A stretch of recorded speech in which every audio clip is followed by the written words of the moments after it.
Today we introduce a Weibull distribution. A Weibull distribution is used to model time to failure or product lifetime, and more common in engineering to study product reliability. Product lifetimes can be measured in unit of time, distances, for example, tires, or number of cycles, for example, the switch. Some applications include quality control and maintenance planning, cost analysis and control, and some also research. Examples of Weibull distributions. The density curves of three members of Weibull family describing a different type of product time to failure in manufacturing are listed below. The first one is for infant mortality. We can see that many products fail immediately and the remainders last a long time. So these are the failure rate for this one. At the very beginning, the product has a very high failure rate. Then after some time, the failure rate will be decreased. Will decrease to a lower level. Manufacturers only ship the product after inspection, so ship the product after some time, maybe at this time, for better quality. The second one is early failure. Product usually fail shortly after they are sold. They are sold at, for example, this time. Then, right after they are sold, the failure rate reaches the peak. So this is not good. This is not good. The design or the production must be fixed if we have this kind of distribution. The next one is normal. That is called old age wear out. Most products wear out over time. At the very beginning, the failure rate is very low. Then after some time, the failure rate will reach to the peak, because this is the end of the life. This kind of product, for this kind of product, this characteristic must be disclosed to customers. So customers must know this kind of distribution. And in this class, we only introduce the Weibull distribution. We do not want to further investigate any details. So this is not topic in this class. As we said at the beginning of this class, we are going to discuss two most important distributions. The first one is a normal distribution. I hope everybody should already are very familiar with it. I feel very comfortable doing all the calculations.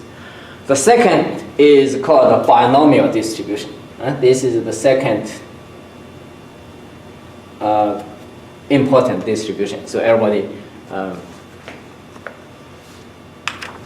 should be able to do calculations about binomial distribution. Binomial distributions are models for some categorical variables, typically representing the number of successes in a series of n trials. For example, if I toss coins, then for a fixed number of observations, the coin we can get a head or tail with a fixed probability. Then this, if I ask how many head can I have, what's the probability if I have, for example, 3 head or 5 head? This kind of distribution is a binomial distribution. For a binomial distribution, the observations must meet this requirement. The first one, the total number of observations n is fixed in advance. We cannot change this with the advancement of the experiment. The second one, each observation is one of the two categories, success and failure. In the coin toss example, can be head, can be tail. Another, for example, birth a baby, So it can be a boy, can be a girl. So anyway, we need to have two categories. One can be represented by success, and the other one represented by failure. So the observation, the result must be one of these two. The next one, the outcomes of all n observations are statistically independent. We are going to discuss a little bit more in detail of this point. The next one is all observations have the same probability of success p. Example here, I have 10 coins to toss at the same time. What is the distribution of the number x? The x represents the, we use x to represent the number of head. Here, n equals 10. That is the total number of observations. So n equals 10. And the two categories are head, meaning success, and tail, meaning failure. So we have two categories. And the output of each toss is independent because I tossed these 10 coins at the same time. So they are independent. And the probability of success here representing head is p equals 0.5. And we assume normal coins. So this is a binomial distribution because it satisfies all the requirements.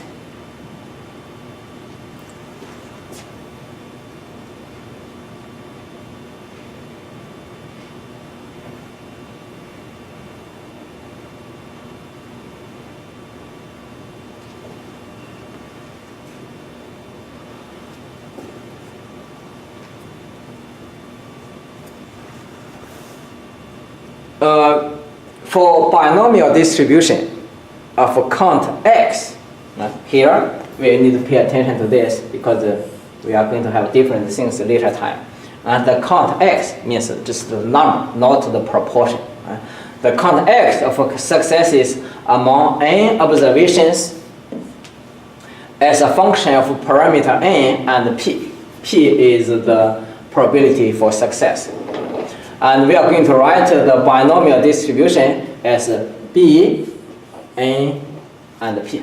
B representing binomial, N representing the total number of observations, P representing the probability of a success.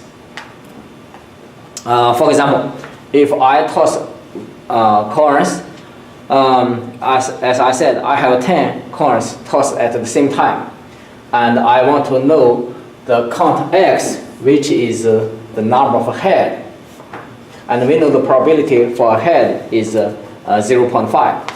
So this is a binomial distribution. We already discussed in the last slide. And the total number of observations is 10, and the success proportion probability equals 0.5. So this can be represented by binomial 10 and half. The second example, we try to record the next 50 births at a local hospital. Each newborn is either a boy or a girl. So we have two categories. One is this, another one is this. We represent one is success, another one is failure, but that's important. We have two categories. That is the important part.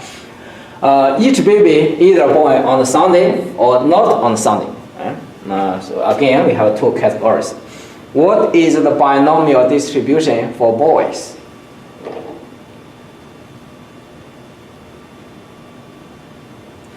Okay, we already know, it's mentioned here, binomial distribution, so we should write a by B, and we need two numbers here. The first one is the total observations.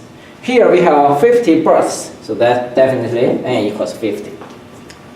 The next one is the probability for success. Here we are interested in boys, so the number of boys. The probability for boy, we follow the Euro convention, so the boys and girls each have the same probability. So here we are going to write 0.5 or 1 or 2. So this is the binomial distribution for count x, which is the number for boys. with the 50 observations and the probability for success of half. The next question is, what is the binomial distribution for the baby to be on Sunday? Again, it is a binomial distribution B, and the total number of observations is still 50, so 50 here. Then the next one is the probability for success. The success here means the baby was born on Sunday. And we need to make some assumption. We assume the babies can be born on any day of the week with equally likely probability. So on Sunday only, the probability will be equal to 1/7. So this probability of success equals 1/7. Then the binomial distribution for the count X, which is the baby that was born on Sunday, is B, binomial, 50, the total number of observations, N, and 1/7, which is the probability for success.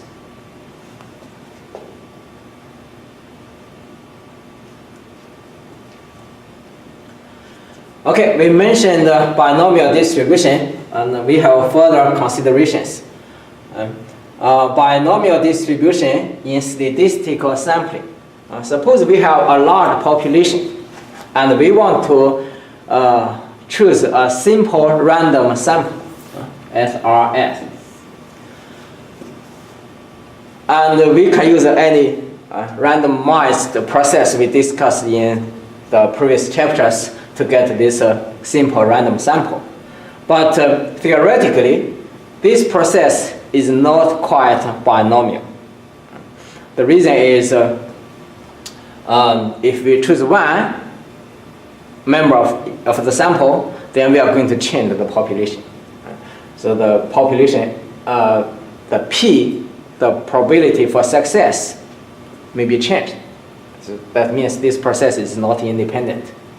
But good news is when the population is large, removing a few items, a few means a small number here, a few items has a very small effect on the composition of the remaining population. So we assume successive observations are very nearly independent. This is assumption. A population contains a proportion for proportion P of successes. If the population is much larger than the sample, what counts for much larger? We are going to discuss here. Actually, it's 20 times. We use this assumption. The count X of successes in a simple random sample of size n has approximately the binomial distribution. So this is approximate binomial B and P.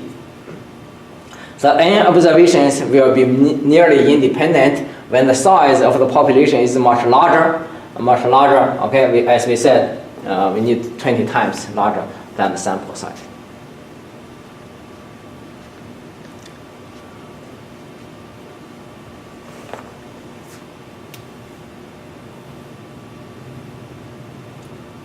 Right? We understand the binomial distribution, where we get this usually means for the count X. And next one we are going to do some calculations for binomial probability. In our example, for example, the tossing of the coin. I said I have 10 coins to toss. I want to consider about the X, which is the number of head. If I ask, we know X can be equal to 0, means no head, can be equal to 1, can be equal to 2, can be all the way up to 10. If I ask what is the probability that I have 0 head, that is possible. 10, all 10 coins get a tail, so we have X equals 0. So what is the probability I get 0 head? Or what is the probability I get 1 head or 2 head? For this kind of question, we need to calculate from binomial probabilities. We know for this question, for this example, it says binomial 10, half, okay, this one. In the birth example, the binomial distribution is 50, and boys and girls equals half. I may ask, what is the probability for the x, which is the number for boys, equals half, equals 25, because I have 50 observations. What is the probability that we have exactly 25 boys? You may guess this one maybe equals, I don't know, okay? You can guess maybe equals half or something, but actually we are going to see that this probability is very, very small. We need to find a way to calculate this probability for x equals 25. Or in this example, for example, I don't have any head. The probability for the number of head equal to 0.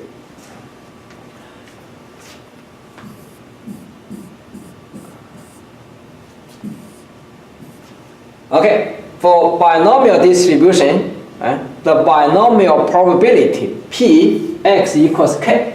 We just mentioned x equals 0 or x equals 25. For any fixed number k here, this is a constant. P, the probability for x equals k, is a binomial coefficient multiplied by the probability of any specific arrangement of the k successes. The meaning for this is, if I ask the probability for, we have 25, exactly 25 boys, and we know these 25 boys can be anywhere of the 50. So the boys can be here, or can be here, can be anywhere, but we have exactly 25 boys. So what is the probability for I have exactly 25 boys? It is equal to binomial coefficient. We know we are going to learn how to calculate this binomial coefficient later time. Then multiply by the probability of any arrangement of these 25 boys. So the 25 boys can be here, here, here. Okay, we choose the 25 positions or spaces. Or we can have any others. So now this reminds us, this looks like a combination problem. So I have 50 babies here. I choose any 25 of them to be boys.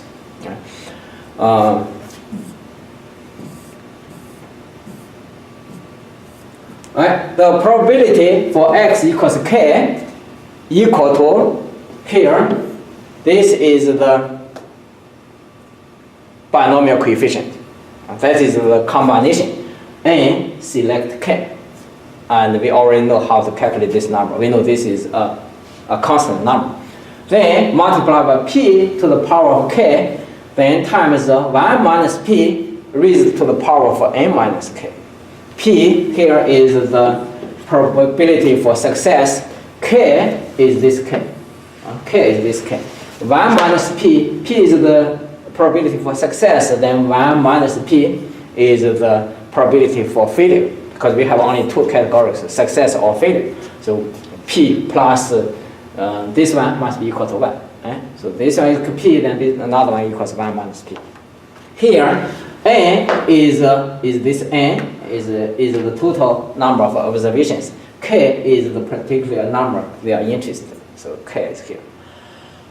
Okay, from last slide, we know n choose k equals n factorial, k factorial, and n minus k, the difference factorial. Then we copy this p to the k, then 1 minus p to the n minus k. So this is how we calculate the probability for x equals k.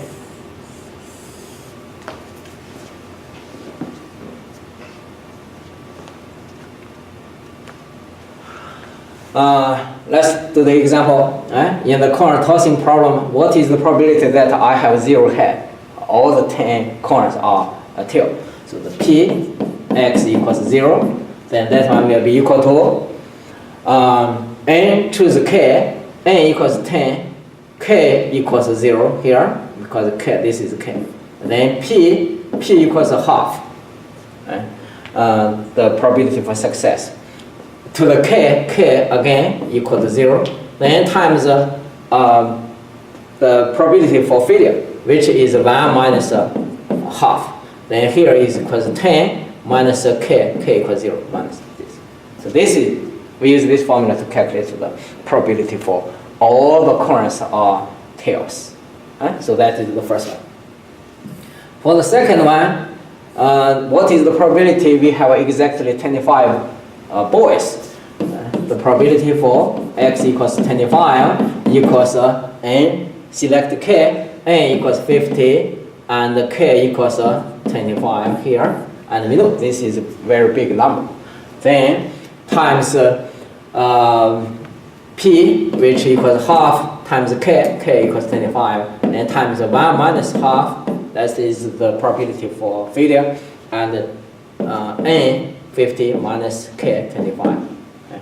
And this is very small number, this is very small number, but this one is a big number. So we multiply together, we are going to get some result.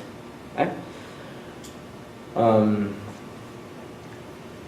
What I want in this class is you need to know how to calculate this one. Actually, we have a table C at the back of the textbook. It tabulated some discrete value for n and k and for probability.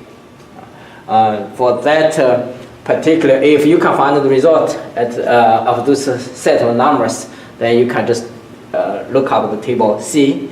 But no matter what, I still want you to be able to do this with calculators. Right, so we know how to calculate the probability for the count x equal to a particular k. How about if I have a range? For example, if I ask, what is the probability I have 3 head or less? That means I have 0 head, I have 1 head, I have 2, or I have 3 head. Or if I ask what is the probability that I have less number of boys than girls, that means I have 0 boys, I have 1 boy or 2 boys, 3, all the way up to less than, so that means I cannot be equal. So I need to, for x equals 0, equals 1, equals 2, all the way to 24. Right? Keep in mind, this one does not include 25. Right? If you 25, that means I have 25 boys, 25 girls. So that is not equal or less than. So that will be equal. So that means I need to find out the probability for x equals 0, 1, 2, 3, all the way up to 24. For this kind of problem, we are giving an interval. Then we just add all the probabilities for x equal to any number in the range. Okay. For example, the probability for x is less than or equal to 2. That means, because we know x can, the minimum x must be equal to 0. That's the number of a count, or cannot be a negative number. So the smallest is x equals 0, then the next one is x equals 1, and the next one equals x, next one is x equals 2, because here we include 2. So this range for the probability for x is less than or equal to 2 means px equals 0 plus px equals 1 plus px equals 2. Now, for how to calculate this? For x equal to 0, okay, now this is k equal to 0. We just plug into this formula, we can calculate this one. Then for the second term, x equals 1, then in this formula, k equals 1. So we plug into 1 as the k, then we get this result. Then the last one is k equals 2. Again, we plug into that formula, we can calculate the result for this part. We add these 3 results together, we get the final result for probability x less than or equal to 2.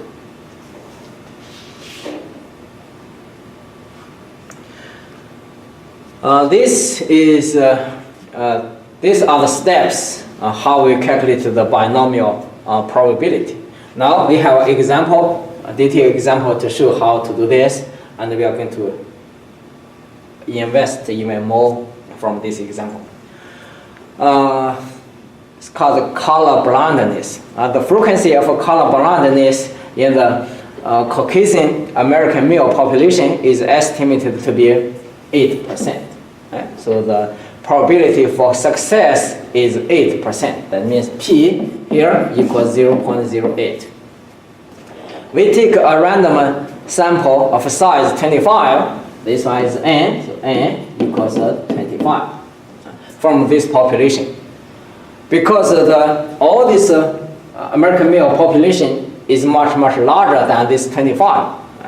That's the common sense. So satisfy this condition, definitely larger than 25 times. So we can approximate this with a binomial distribution.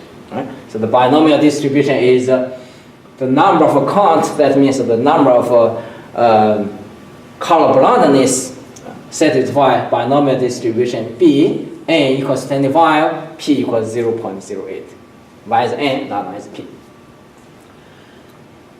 What is the probability that exactly 5 will be color blind in this example, in this sample of 25? So the probability X exactly equal to 5. The formula is listed here. N, select K, P to the K, 1 minus P, raised to the power of N minus K. And N here equals 25, K here equals 5. So this is K. Right? The P equals 0.08. So we don't have any problem plugging in these numbers into the formula. 25 over K factorial, 5 factorial, then divided by the difference factorial, which is 25 minus 5 equals 20, so 20 factorial. Then times 0.058 to the power of 5, this is K. Right? Then this is 5 is K here. And 1 minus, so this is P, and 1 minus P here, so this is 1 minus P, this is N, N equals 25, K equals 5, so N minus K equals 20. So this is 1 minus K. How to calculate this? For this small number, you may have a calculator. You can choose 25 factorial and 5 factorial, 20 factorial. But for this number, we can calculate by ourselves. 25 factorial means 1 times 2 times 3 all the way times to 20 times 21, 22, 23, 24, and all the way to 25. On the bottom, 5 factorial means 1 times 2 times 3 times 4 times 5, which is 120. And 20 factorial means all the way from 1 to 20. So 20 factorial actually can be cancelled with this all the way up to this point. So this part is gone. Right? So on the top we have 21, 22, 23, 24, 25. On the bottom we have this one. So we have here, this is that is 6, 10, 120. 120 we can cancel this. 120. So this one is gone. 110. This is 24. Then this one will be 5. So the result will be 21 times 22 times 23 times 5. Right? So that part is this. Then you can easily use a calculator to calculate 8% to the power of 5 and 92% to the power of 20, and that result gives us 3%, 3.29%.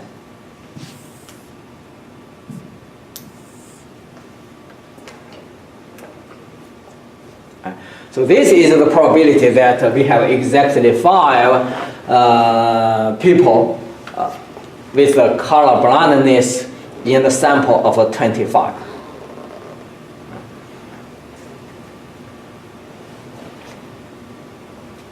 The next question is, what is the probability that 5 individuals or fewer, 5 or fewer in the sample are color blindness? So this gives us an interval or a range. So what we need to do is the probability for X is 5 or fewer. That means less than or equal to 5. Be careful. In this example, 5 or fewer means include 5. For this, from the formulas in the last slide, we know this one means x equals 0, probability for x equals 0, because the minimum x can be 0, cannot be negative number. Then plus x equals 1, then plus p x equals 2, and all the way up to p x equals 5. We already calculated the p x equals 5, which equals 3%. And follow the same procedure, we can calculate this, and 3 and 4. Then we add all this together, and we can calculate the probability that 5 or fewer having column blindness in this example, in this sample. Right? So that is this. We can simplify this. We know that is how we calculate this result, but you can write this as probability for x equals, for example, I, and we said the sum of I equals 0 all the way up to 5. That's easier to write. But when you calculate this one, you still need to use the 6 terms add up together.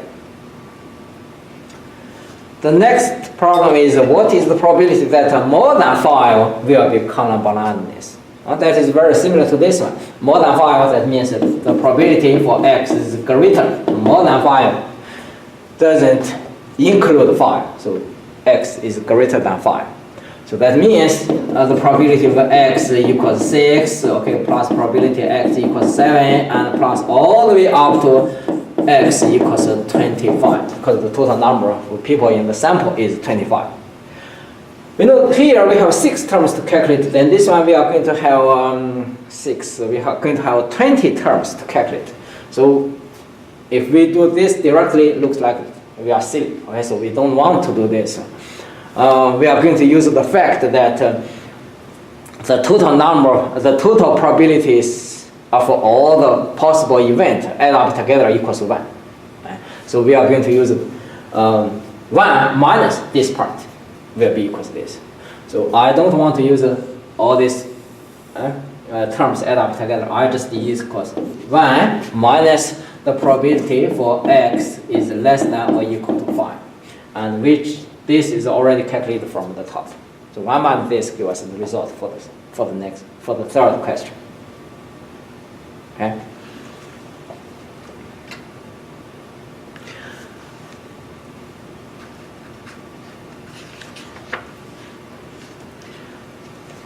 This example is very good. So we are going to do more investigation on this, and we are going to tabulate the result for some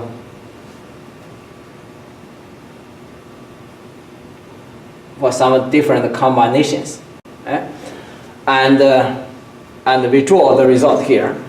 For x, for k, this one here says this is actually equals k. This little x is the k in the last slide. So for x equals 0, the p x equals we already know for this one. For 5 equals 3.29. We calculated this one in the last slide. How about for x equals 0? Okay, x equals 0. And for x equals 0, the p capital X equals 0 equals 12%. For x equals 1, that is 27%, equals 2, 28, and so on. So we can see after for some large numbers, the probability will be very, very small.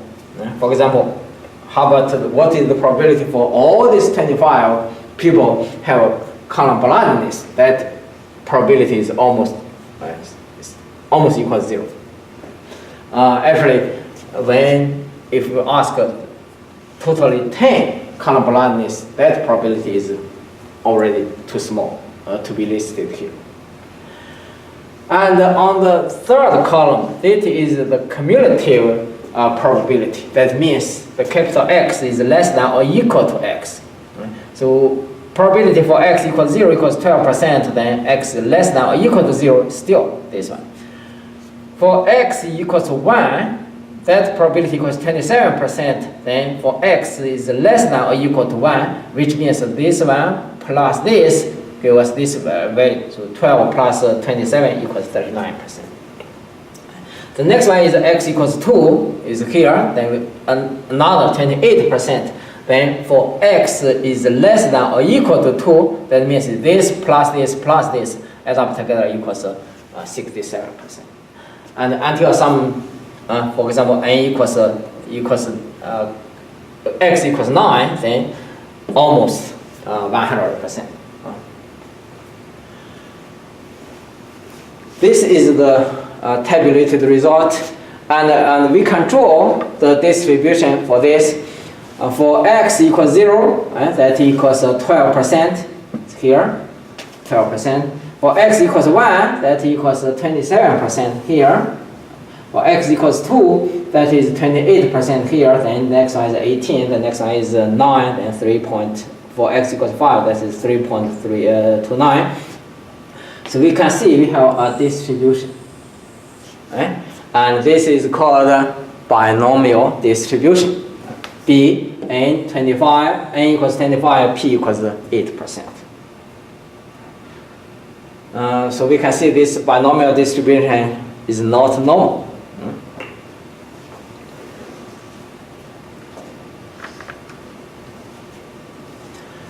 Because this is a distribution, and we still have a center, we still have the concept of the spread. So we are going to discuss more the binomial mean and the standard deviation as the center and the spread. For any binomial distribution, I list right here. So B, N, P. What is the center or what is the mean of the distribution, binomial distribution? It is the mu equals n times p. Just n times p. That is easy to memorize. What is the standard deviation? The standard deviation equals square root of n times p, then times 1 minus p. Because p is the probability for success, then 1 minus p is the probability for failure. So we can sometimes we say p plus q equals 1. Q is the probability for failure. So we write 1 minus p as q here. So also equals this. We use these two formulas to calculate the center and the spread for any binomial distribution. And we take some examples and do some calculations and draw the result here. For the first one, this binomial distribution, we said n equals 10. First, this one n equals 10. And the p, we fix this 10, but we change the p. So the p will be equals 0.25. And the another one is 0.5, and the next one is 0.75. When p equals 0.25, the calculated binomial distribution looks like this. When p equals 0.5, the binomial distribution looks like this. And when p equals 0.75, the binomial distribution is like this. So we can see when p equals at the center of the probability, it's not close to 0, not close to 0, not close to 1, it's right in the middle, very close to 0.5. This one is more like a normal distribution. So this is more normal. This is if p is skewed, is away from 0.5, then the binomial distribution are skewed.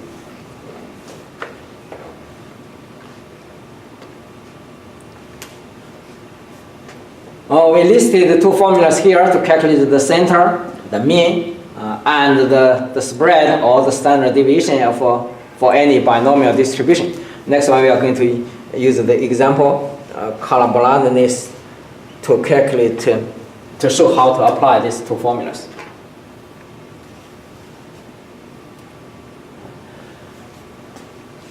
In the last example, we know the distribution for the column blindness is a binomial n equals 25, p equals 0.5. And for this sample, with a total of 25, what is the mean? Or what is the average number of people that may have column blindness? The mu equals n times p. We list the formula first, then we plug into numbers. N equals 25, p equals 8%, so that equals 2. That means on average, within this sample of 25, we are going to have 2 people having column blindness. That is the mean, means the average. How about the standard deviation? Standard deviation equals np times 1 minus p, then take the square root. N, 25, p equals 8%, 1 minus p equals 92%. Then take the multiply together, then take the square root. That equals 1.36.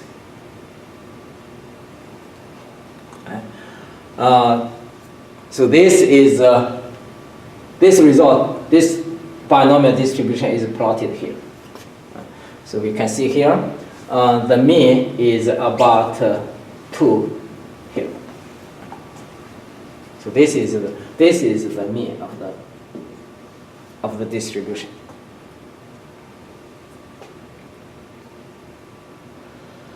If we increase the sample size to 75, and we still keep the same probability for success as 8%, then we use the same formula to calculate the mean and the standard deviation. Then, in this case, the mean will be equals n times p, 8%, so that will be equals 6. And the standard deviation will be np times 1 minus p, take the square root, that equals 3.35. And we draw that, and this gives us the binomial distribution for this situation. And we see the mean is about 6, so that is the middle, or this is the mean, the average of the distribution. And the standard deviation is around 3, so from here and to here. If we compare these two histogram, we see this one is more normal than this one. The reason is because this sampling size is much larger than that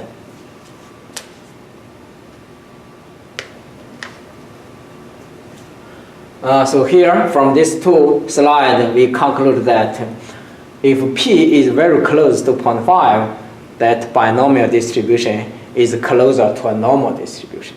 That's the first point. The second point is, if the sample size is large, n is large, then the binomial distribution is close to a normal distribution, like in this example.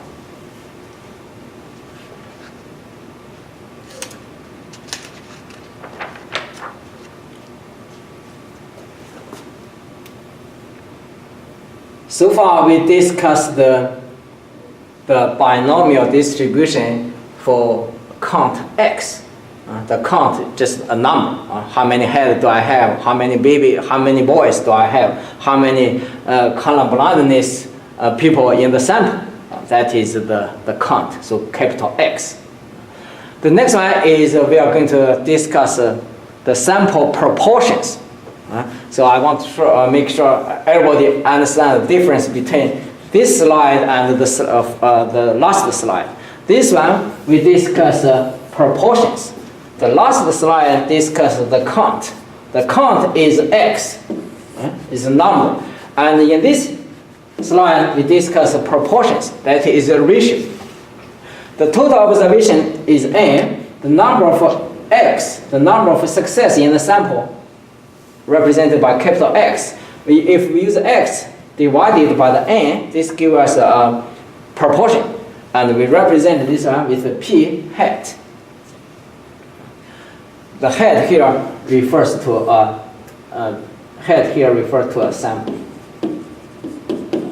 If we P means proportion. If we refer to the population, then that will be only a P without head. Head means for the sample.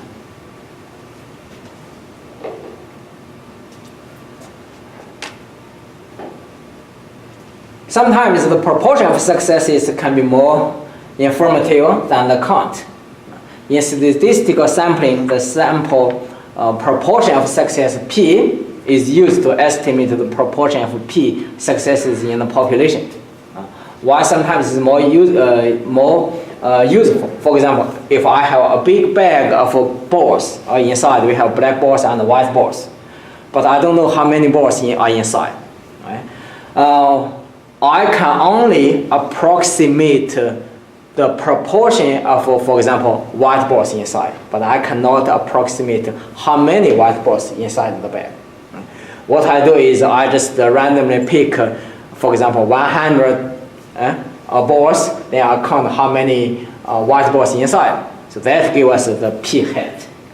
And N here equals 100, and the number of white balls in the sample, this equals 100, this equals, for example, maybe equals 30.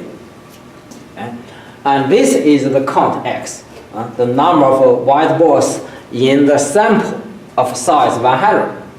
And these two give us 30%. That gives us the proportion of success, which represented by P hat.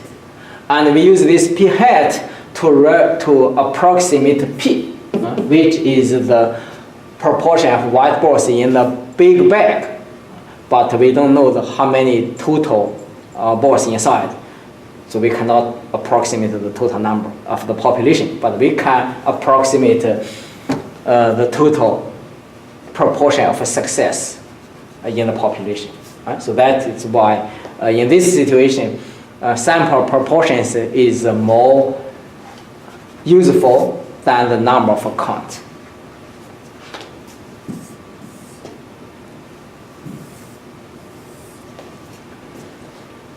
If the sample size is much smaller than the size of the population with a proportion P, here this P refers to the population, proportion P of successes, then the mean and the standard deviation of P hat, the sample proportions.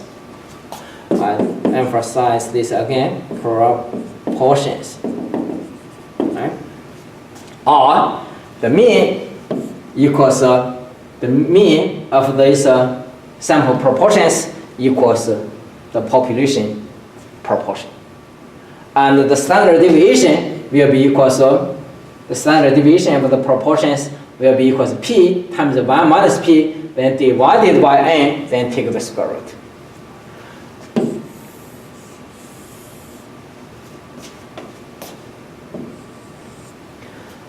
Here we can see we have different formulas for sample proportions and number of count.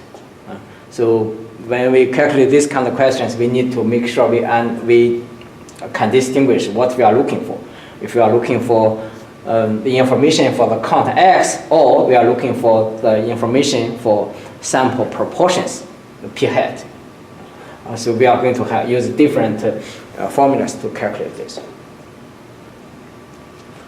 From here, you can see this N is on the bottom, is a denominator. So the variability, which is represented by the standard deviation, will decrease as the sample size increases. The larger the N increases, then this one will decreases. So larger sample usually give a closer estimate of the population proportions. Back to the example, the big bag of black and white balls. You can take only, for example, 10 as the sample size. You count, you have 3 white balls. So you assume 3 divided by 10 equals 30%. You conclude that in the big bag, which is the population, the white balls have 30%. But because the 10 is not that large, that estimate may be not that accurate. Better way is, for example, I pick a larger size, maybe for example 100. Then I count I have 27 whiteboards. Then I can approximate in the population the whiteboards is 27%. That is a better or closer approximation than the sample size of 10.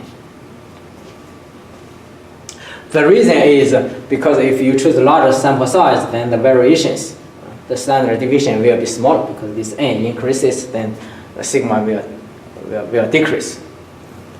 But either way, the approximation of the sample still equals the population proportion.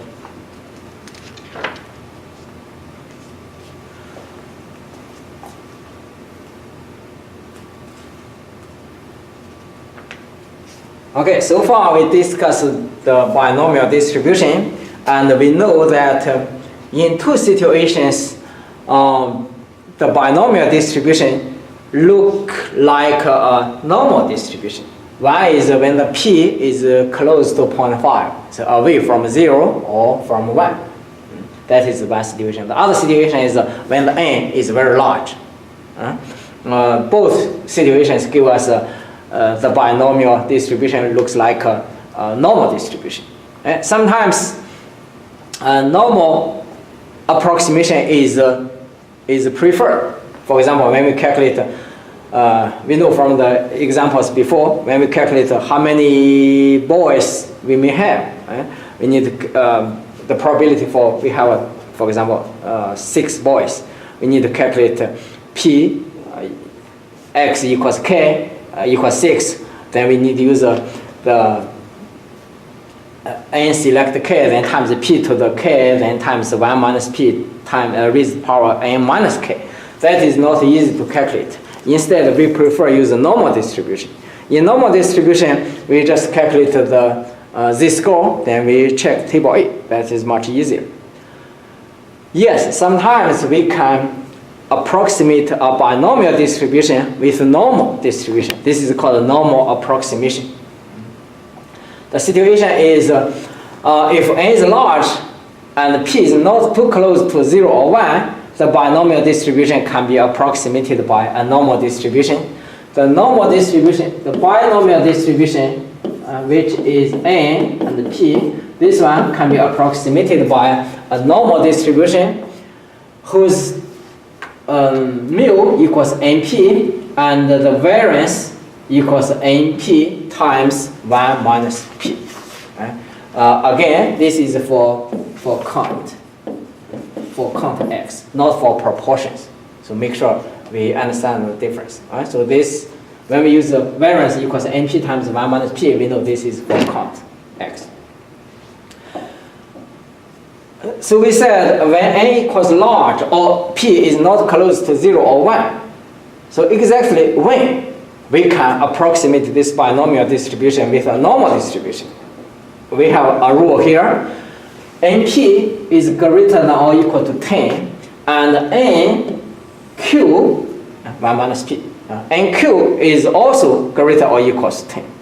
If both conditions are satisfied, then we can approximate the binomial distribution with a normal distribution. This is for, as we said, this is for count. If we want to approximate a binomial distribution for proportions, then that normal distribution will be mu equals p and not np, and the variance will be p n 1 minus p, pq over n, not times n. So here, I list here for you to see the difference between these two. One is for count, another one is for proportions. We need to use the right formula for the right problem.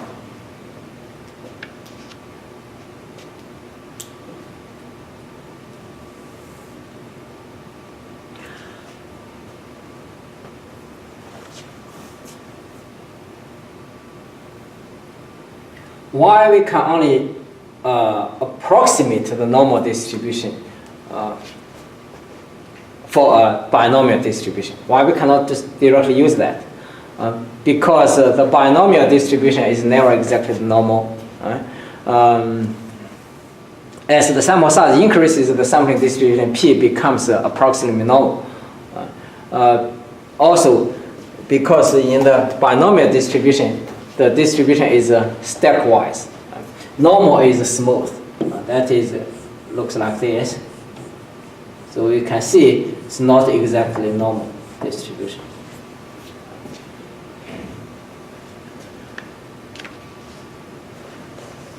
Next, we are going to discuss example to show how to use the normal approximation to calculate a binomial distribution.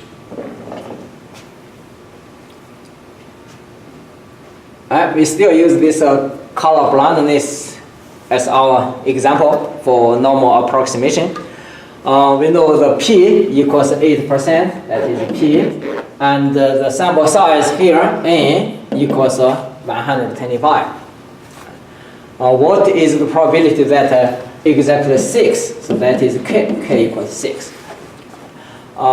We already know how to calculate this with a binomial distribution. Binomial distribution is P 125, 0.08. We just find that P x exactly equals 6. And that one will be equals N,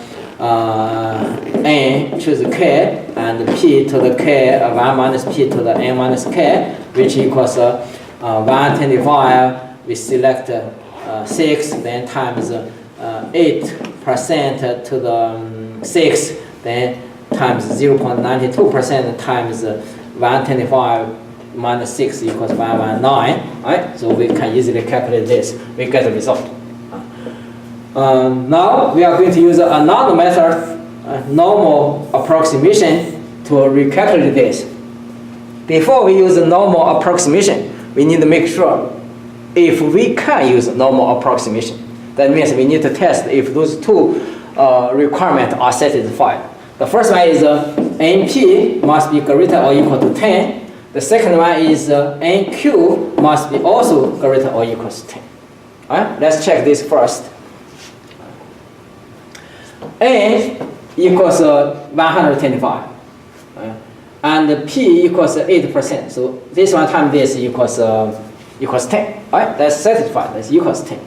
The next one is this one times this one will be equals 115. Right? So that also definitely satisfied. That means we can approximate that.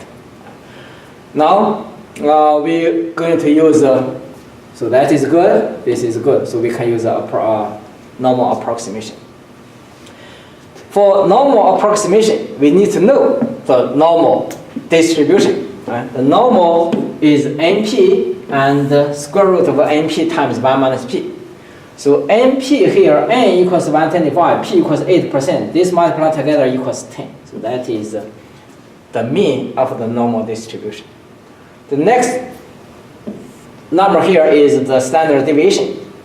N 125, P equals 8%. This one equals 92%. Then we multiply together, take the square root. That equals 3 and 0.33. So this binomial distribution B 125 and 0.8 is approximated by this normal distribution. And for normal distribution, we need to calculate the z-score. We are interested in for k equals 6, less than or fewer. So k is 6, so x is less than or equal to 6. In normal distribution, we calculate the z-score first. X equals 6 here. X minus mu, then divided by the standard deviation. X equals 6. The mean equals 10. The standard deviation equals here. And this score equals negative 1.32. Then we check, look up table A, and we found that the probability for this score is less than or equal to negative 1.32. This gives us the probability for X is less than 6%, less than 6, and that one equals 9.34%.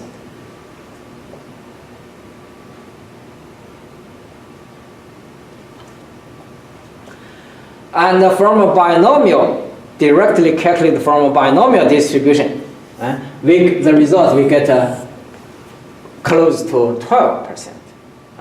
This one here, we know that one equals x is less than 6, that equals p x equals 0, plus p x equals 1, then plus p x equals 2, plus all this until p x equals 6.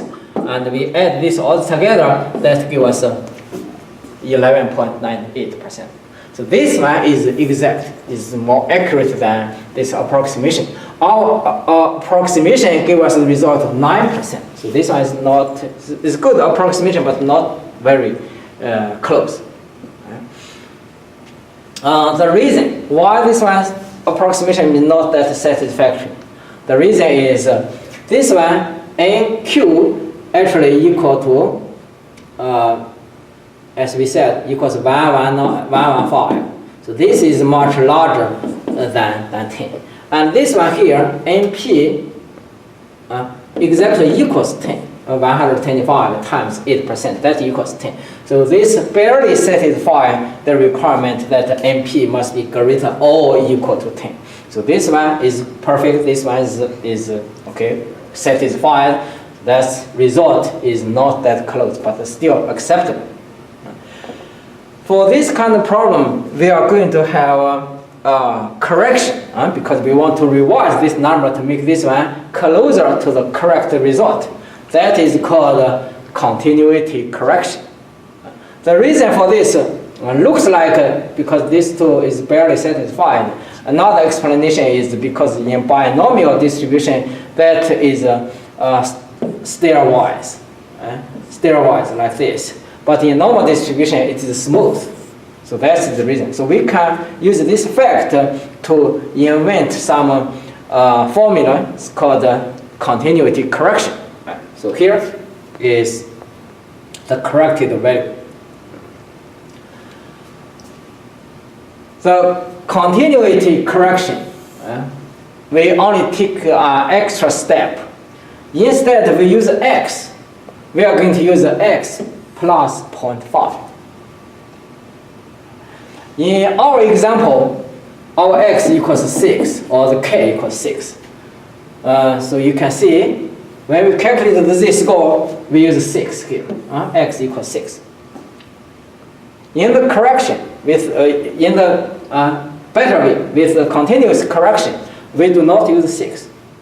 We are going to use a 6.5. Replaced with x is less than or equal to x plus 0.5. This is called continuity correction. Now let's see what result we can get. If we calculate instead of x is less than or equal to 6 as before, we use x less than or equal to 6.5. Then we calculate, then we still calculate this score, x minus mu over sigma, that one equals 6.5. So you can see the difference here. Instead of 6, we use 6.5. Minus mu equals 2, the mu equals 10, okay? Equals 10. And the standard deviation equals 3.033. And we calculate this score, then we look up table A, we get the result, which equals 12.43%. Compared to the correct value equals 1198. This one is much closer to the exact value than the result calculated without the correction. That one equals 0.9 something. So this one is much better than this one. So we summarize. For binomial distributions, basically we have 3 types of calculations. The first one is direct calculation. Right? You just use a binomial, n choose k, then times p to the power of k, then times 1 minus p to the power of n minus k. That is the correct result. Or if the 2 conditions are satisfied, we can use a normal approximation. We have 2 types of approximation. The first one is without continuity correction. Then we just use x as the k. In this example, k equals 6, so we just use x equals 6. Then calculate the z-score, then check table A, calculate the result. That one is not that satisfactory, not that close to the correct result. Instead, we may use continued correction. The continued correction is just add this number with 0.5. Then we follow the same steps, calculate the z-score, check table A, then we get the probability.